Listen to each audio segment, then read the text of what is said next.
Hello and welcome back to another We Ourselves video. And today I want to do a review of the Netflix series, You Don't Know Me. Now this isn't a regular sci-fi or fantasy series, which is what I normally review on my channel. But I do think this series is important because it illustrates a point that a lot of us have been making about the Riri Williams show that's coming out, Ironheart, and some of the other things where you have these main characters, no matter their education and their sparks and their abilities, they still find themselves involved in criminal activity. If you've seen the trailer for it, then you basically know what it is. And the basic synopsis is, when the evidence points towards his guilt, a man on trial for murder uses his closing argument to recount his love affair for a mysterious woman. And it stars a character named Hero, which is played by Samuel Adewale. He's a British actor. His girlfriend in the show, whose name is Kyra, which is played by Sophie Wilde. His sister, Bless, which is played by Bucky Bakray. And then you have the person that he's accused of killing, and that character's name is Jamel, and that is played by Roger Nsingiyumva, and he's actually a Rwandan actor. But anyway, so that's the basic story. And like I said, if you've seen the trailer, then you see that it starts with the trial, and Hero, he does a closing argument. He's gotten rid of his barrister because he felt like the man did not represent him well. And so he's going to tell the jury the truth. And that leads to, each episode starts off that way, and it leads to a flashback of when he goes back and he starts with meeting Kyra, this mysterious woman, and it goes forward from there. And I have to say here that this is the correct way that you introduce flashbacks. I don't understand how the show, The Acolyte, managed to mess that up, particularly when you had an experienced showrunner with Leslie Headland, but somehow they didn't give any context or any setup for the flashbacks. Who's giving the flashbacks and why the hell they're doing them? Well, in this show, they show you the correct way to use flashbacks. It's a trial.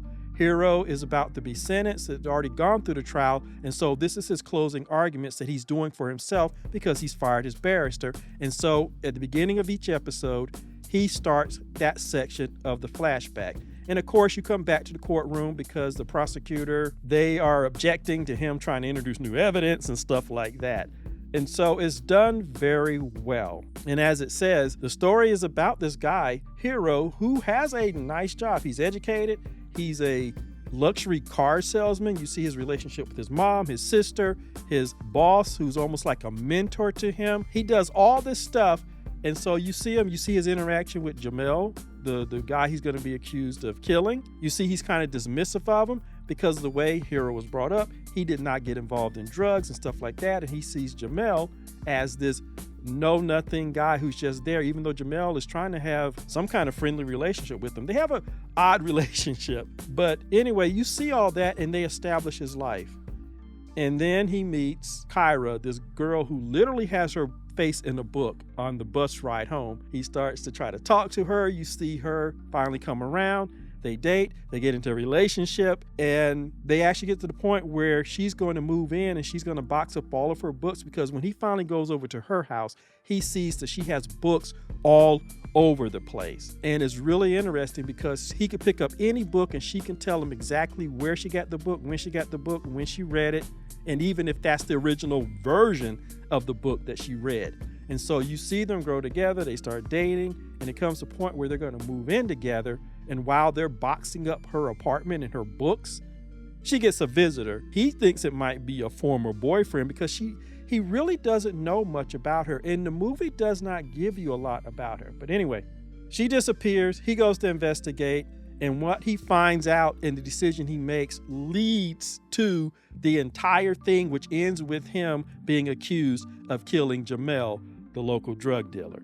The good. First of all, it's only 4 episodes. The acting is really good. The writing is good. The story is good. The setup is good. I like this idea of each episode is him giving his version. And he's an unreliable narrator, by the way. He changes the ending that leads right up to Jamel being killed. He changes that like 3 times for 3 different reasons. So he ultimately is kind of an unreliable narrator himself.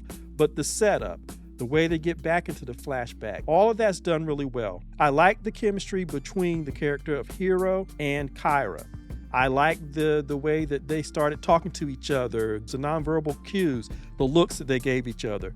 And like I said, the cinematography was nice. I really loved it. It's really well done. And again, it's well acted. And the mystery, all of that is good, okay? But I did have some things that I did not like about the series. And one of the things that I did not like is the unevenness. His mom is okay, but his sister, Bless, and Kyra, the women in the series are not shown in the best light because their decisions are always portrayed as based on emotion, and there's never really any logical consideration in there. And it's shown that their decisions are ultimately wrong, very wrong. And it's a little one-sided. And I think that also plays out with the fact that, yes, Kyra's life is a mystery, but it's a mystery to Hero. And I feel sometimes that directors in these modern movies, they feel like if they want to keep something from the hero, the main character, then they feel like they have to keep it from the audience. And I think that's a mistake in a lot of the cases, because sometimes it works with the audience having a superior knowledge, because then they're anticipating the main character finding out. This is one of those cases. If I want to fault the storytelling on anything, that's one of them.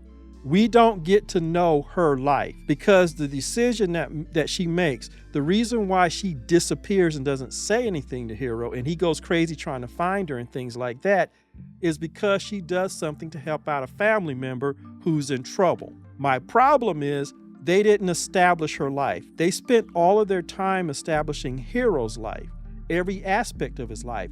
So when he starts breaking bad, which is basically what happens to him, it's a tragedy. But we don't feel the same thing when it comes to Kyra. They want the decision that she makes, they want that in and of itself to be tragic. But to me, it's not, because we don't get to know her life. The family member that she helps, they don't show us that relationship. They don't even show us if she's even in contact with this family member. They don't show us where she works. Later, when Hero is looking for her, he goes by the place where she works and talks to one of her co-workers. But that's the extent of what we get. Again, in them trying to make her a mystery to Hero, they decide to make her a mystery to us, and you didn't have to do that. So there wasn't an even-handedness in the storytelling. And like I said, the women, primarily his sister and his love interest, Kyra, their decisions are easily shown to be the worst decisions to make, which helps to lead to the tragedy. On the other hand, Jamel, the criminal, he hasn't betrayed anybody. And the things that he say to the characters all throughout the movie, they actually make sense and they are the right thing to do. Also with the sister, it's also shown that her decision is the wrong decision. Early on, Hero, when he finds out why Kara disappeared and what she's doing, he's upset about it for a time, but ultimately he decides that that was her decision. He's not going to try to second guess what she did. He's going to back away. He's going to leave it alone. And that's what he decides to do. Now, he goes into a depressive mode. He's not talking to anybody. He's not answering his phone. He's just sitting there playing video games when he's not at work. And even his work suffer because his boss knows that there's something going on. But then his little sister comes over, the one who has the least life experience, but she knows all the wrong or right buttons to push depending on how you look at it. And she convinces him to go and get the woman that he loves. And it's that decision that takes everything down into a dark spiral. And so it's a little one-sided in that respect. But the other thing that really got me about it is the way they twist everything. Like I said, Jamel, the actual drug dealer, is actually honest. He's actually honorable. Even though Hero pushes him to the side their entire life, when he finally gets hooked into the larger drug ring and he starts rising up, one of the things they show up front is that he acts like he's going to buy a car, and he probably has the money to do it, but he's just messing with Hero. And he says to Hero, you need to learn how to take a joke.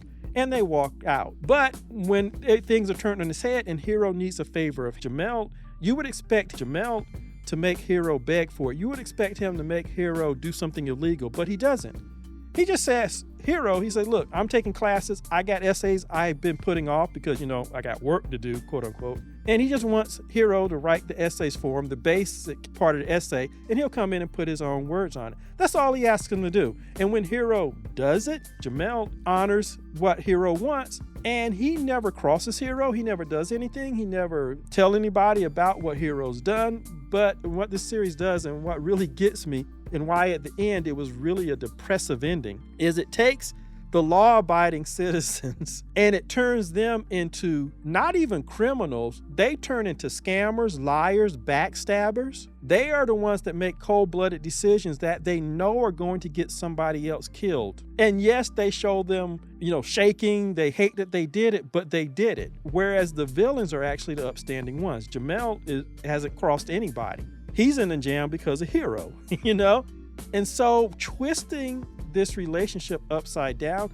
for some people, if you like that, if you get into it, then you'll love it. But for me, looking at that and looking at the larger picture of the media, both here in America and apparently across the pond in Britain, taking intelligent black people and running them through the mud, showing that even they have this inclination, dare I say genetic predisposition, at the drop of a hat, they get involved in criminal activity. And in this case, they're even worse than the criminals, because I guess because the criminals are honest about who they are, they can be more easy about it. Whereas the law-abiding black people, they're not admitting to their genetic predisposition. That's what I get out of it. And at the end of the day, when them writing the law-abiding people as the most cold-hearted, they are the scammers, they are the liars, they are the cheaters, they are the ones that set up people so that they can get killed while they sit there and watch TV and eat their dinner. It's really weird. And so for me, I have to say that it was a depressing ending. And when I got to the end, I said, why did I watch this? Because it wasn't what I thought it was going to be. I thought it was going to be this nice mystery where you're going to find out where this law-abiding, upstanding guy, somehow he's accused of killing this drug dealer. Yes, they do that, but he breaks bad. Okay?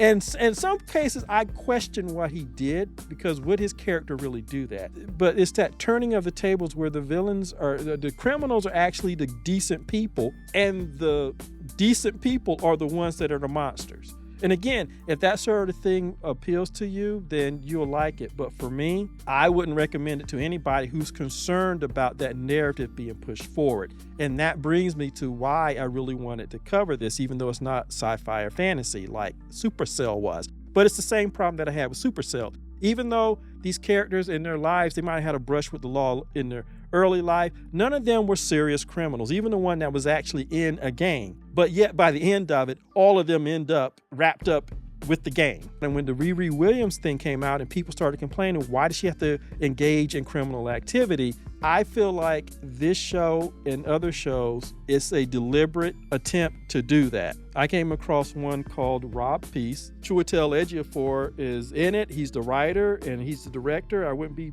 surprised if he wasn't a producer. But once again, you have this narrative. It's based on the real life of a Jeff Hobbs who gets a scholarship to go to Yale, and he actually gets degrees in molecular biophysics and biochemistry. But he's leading a double life. He's selling marijuana to aid his father, who he believes was unjustly imprisoned. So there's incarceration, and there's this super smart person who's engaging in illegal activities. There you go. You have this need to take intelligent black people who have it going for them, who did get out of whatever that situation or that neighborhood was, and who did go and get their degrees and stuff. It seems like there's this need to tell stories where those people are the ones that are returning to drugs and criminality and things like that.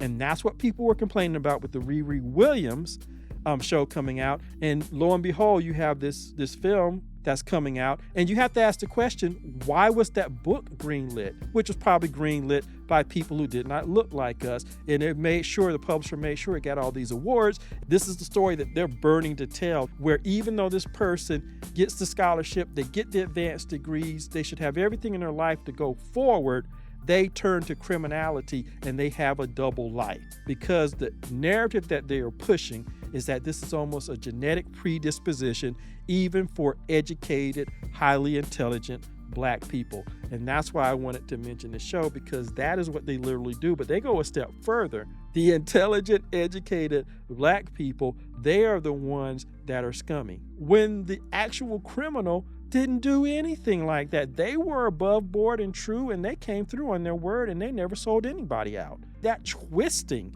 of this narrative to that degree gave me a headache at the end of watching this. And so that's why I wanted to give this review, not necessarily to recommend it, but just as part of this larger story that all of us are talking about.